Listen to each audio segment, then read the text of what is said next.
In this video, I'll walk you through everything you need to know about archiving records. Within Papertrail, you might be aware that you're unable to delete a record that has an inspection history, so you can retire/archive the record instead. First, navigate to those records that you want to archive. To archive a record, you do this by adding an inspection. I'm going to do it to all these 4 records here.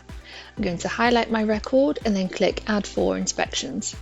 Because I'm archiving, I'm just going to ignore any checklist that might be added. I'm going to go straight to the state and then select the retired state.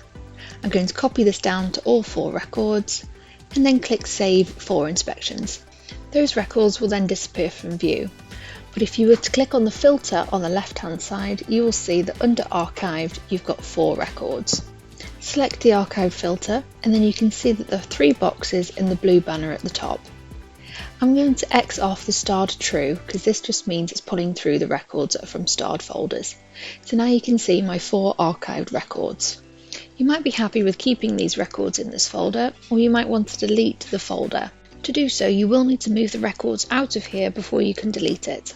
We would recommend having a folder called Archived.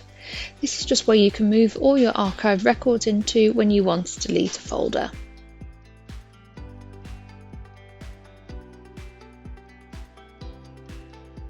So now you can delete this folder if you wanted to.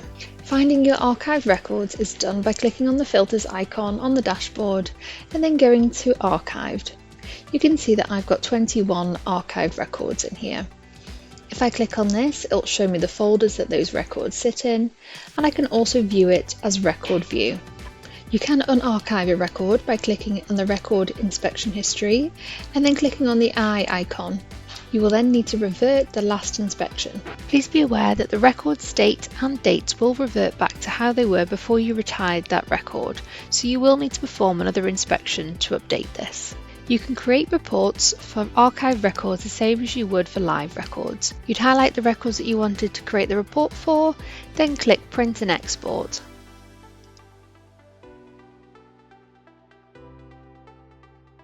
Thanks for watching and see you soon.